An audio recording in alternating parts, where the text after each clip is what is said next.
You're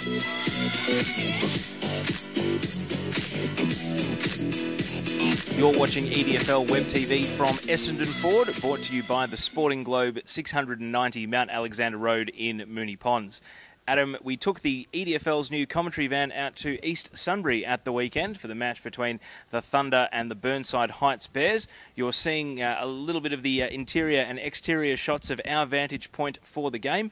We were pretty excited about this match, Adam. Before we jump into the highlights, what were your thoughts and expectations for the match heading out to Goonawarra? Yeah, obviously it was a massive occasion for East Sunbury. This was going into it, obviously, their most winnable game perhaps since entering the senior ranks of the EDFL. Burnside Heights obviously were trying to double up after getting their first ever win in round one against the same opponent. This time it was at home though for East Sunbury, and as we have a look at the highlights, they got the better of Burnside Heights the longer the day went. Don't forget you can watch the full match replay at edfl.tv, but right now let's go to the highlights. So the skills weren't great early in this one, 7 minutes before we had a goal, but Burnside Heights willing to run hard to space here, and a bit of loose checking from East Sunbury allows the ball to get from end to end. Shayla comes out, can't mark, but turns around with the second effort and gets it long to Ferranda. And then Curick there would give away a free kick without eyes for the ball, and Ferranda would come in and get us the opening goal of the match, and that was the cue for East Sunbury to hit back straight away. Brodie Seymour on half forward here, sending it long into the forward line, and Jonathan Jess comes out and takes the mark and kicks the set shot goal. So after 10 minutes, we did have a goal each way. You got the feeling, Teo, that these two sides were feeling each other out a little bit in the early stages, but once it did get going, it was quite entertaining. We see here on half back, East Sunbury trying to attack, but Romano goes in, can't lay the tackle, and instead coming through is Shaw of East Sunbury. They drive it inside forward 50, and that spoil just went up in the air. Jess read it best, able to stay down, rip it clear, and handball over the top to Beswick, who runs into an open goal, and East Sunbury would hit the front, but Job would kick a goal for Burnside Heights to put them back into the ascendancy. And then we see here the snap around the corner. It got Burnside Heights back on top. We see here some very nice skill from Romano, spinning out of trouble on the half-back line, and while the handballs and kicks didn't always hit a target, when Burnside Heights could string it together, as we see here, they looked very effective and they were able to move the ball quickly. They go long inside the forward 50 on this occasion. Ferranda just reads it best after the East Sunbury defence failed to deal with a high ball, and he snapped a goal. Now, the second quarter belonged to Italiano. He absolutely started like a house on fire. A great mark there for Matt Italiano, and then he followed it up with another goal soon after. Yeah, that was the first of 2 goals in this term, Teo, and at this point we almost had him locked in as the player of the day. He was almost best on ground at this particular point in the game, and Burnside Heights, they really did string together some good footy in this second term. So at quarter time, it was Burnside Heights up only by 4 points, but those quick goals made it 5-5-35 to 3-1-19. East Sunbury would get a goal back, Wakeling with the set shot after taking a mark unguarded in the forward line, so he would just keep East Sunbury in the contest 5 minutes into the quarter, but then another high ball giving the East Sunbury defence trouble, and you see here Vassallo, the Burnside Heights captain, just rips it clear and is able to snap through a left-footed goal. Yeah, Burnside Heights again just kicking clear, and it looked like they were going to run away at one stage, but there was a whole lot of footy to play out, and here's Matty Italiano with that great run on the outer wing. And again, really, he was just taking the game away from East Sunbury, really dominating in the second quarter. On this occasion, the attack breaks down because East Sunbury come in and tied up for a bounce, but then from the resulting bounce, we see a rucking infringement, and it was the last player they wanted to get the ball because Ferranda was taking the game by the scruff of the neck inside forward 50, went back and kicked his third goal of the day. So he got off to a very fast start, and at this stage of the match, it is Burnside Heights 47 to East Sunbury 27, and they then would exchange a couple more goals each way.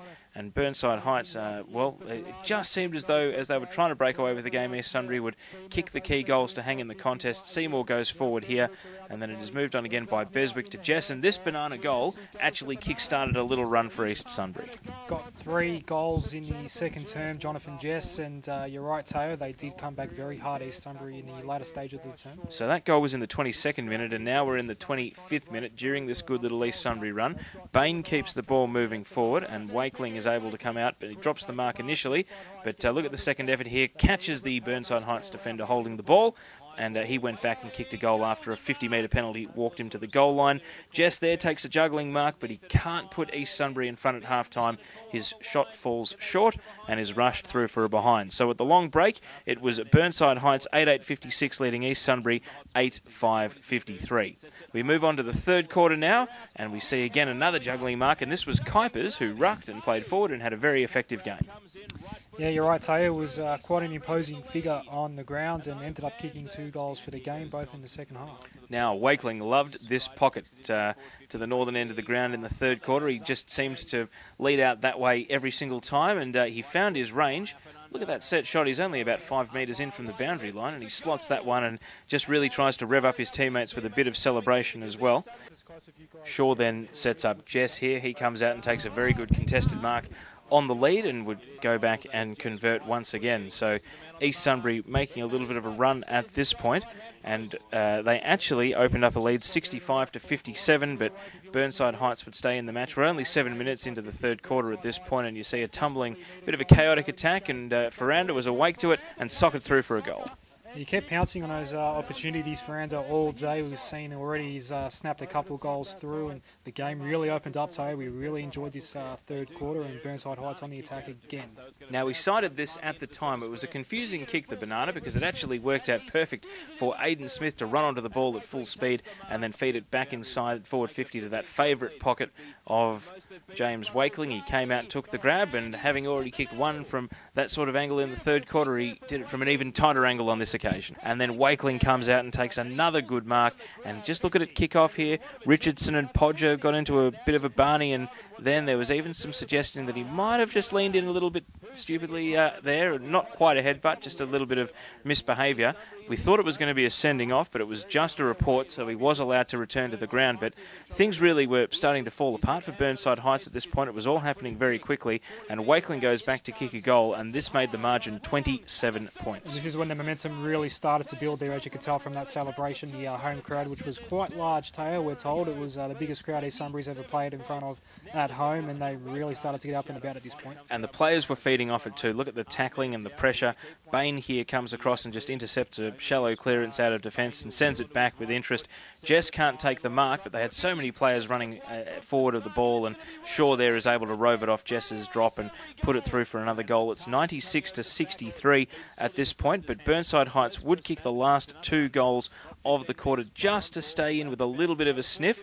De Blasi there coming through and dribbling through the goal, and then Romano would hold his nerve after the 3/4 time siren. So at the last change, it was East Sunbury 97 to Burnside Heights 76. It actually felt at the time that East Sunbury had the game in pocket, but Burnside Heights with those 2 goals were just within striking distance. It really set up the last quarter nicely, Tayo, and as you see there, another goal to them just right on the death there of the third quarter, but a really big last quarter, particularly for East Sunbury. Well, East Sunbury locked down the game quite effectively in the last term. Burnside Heights' only decent chance to kick the first goal was this snap here from Metcher. He misses 2 minutes into the quarter, and amazingly, there'd be 7 minutes with no score at all, and East Sunbury able to lock down the game, lots of stoppages, and then Bishop there just bustling through and able to send the ball inside attacking 50. They were shouting for free kicks, and Jess was paid, and then he played on quickly over the top to Jessup, who was all on his own in the forward pocket. He ran in and kicked a goal, and 9 minutes into the quarter, it was 103-76, and at that point, there was only one team that was going to win.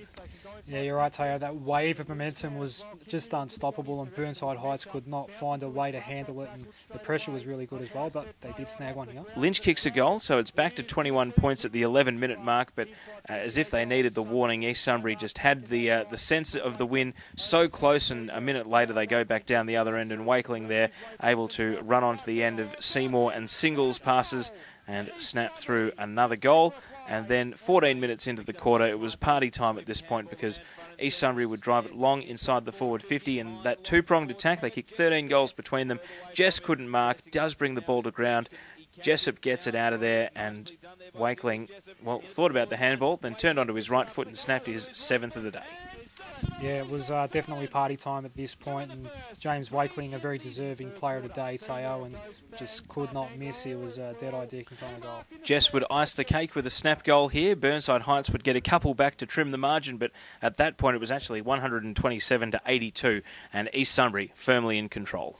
Today we just sort of, I think it all got to us at earlier stages of the game, and the players weren't willing to work hard enough. In saying that, Burnside, you've got to respect them. They want to win as much as us, and they played accordingly. Coming out at half time, we went in there and give the boys a bit of a rev up, and I think Wacker a bit of a spray, and then he come out and kicked a bag full of goals. So that sort of worked, and there was a stage where I thought maybe we're not going to have that luck, but fortunate enough we got there. We just probably, even though we're 21 points up, we probably could have been further up. There was going to be a period of the time where they were going to start to win the footy again themselves, and as I said, to their credit, they did that, and our pressure dropped away, and they got a bit of a sniff, and our guys just couldn't quite get back onto that same intensity, and that and didn't stick to the structures and the disciplines that we needed for them to do to stay in the contest. The whole setup of the whole game, the whole end of the game, the aura around the ground now for the club, for the people, for the players, it's just a sensational feeling. And at the moment, I'm on a high, and hopefully the club is too. And as we come out of the highlights there, Adam, you made a beeline for the rooms after the match to hear East Sunbury sing the song. They weren't elated on the siren, but by the time they got off the ground, it really did feel like they'd won a big final, and there were even some comparisons to winning a premiership. It did take them about 20 or 30 minutes to actually get off the ground, Taya. There was plenty of photo opportunities and a few speeches, I think, in the middle of the ground, and rightly so. It was obviously a massive occasion for the East Sunbury Football Club, and they sung the song with a little bit of gusto to the tune of the Sydney Swans, Shake Down the Thunder from the Sky. So it was definitely great to be there, and I did manage to sneak into the rooms after the game and take in some of the atmosphere. There's nothing quite like listening in as the players sing the song after a big win. Thanks once again to Mitch Johns from the East Sunbury Football Club. All the best getting back onto the field after your broken leg, Mitch, and we hope to see you back in the senior team soon. And don't forget, if you want to see the full match replay, you can get that game and all the other games that the cameras have been to this year at edfl.tv. You're watching EDFL Web TV from Essendon Ford, brought to you by the Sporting Globe, Moonee Ponds.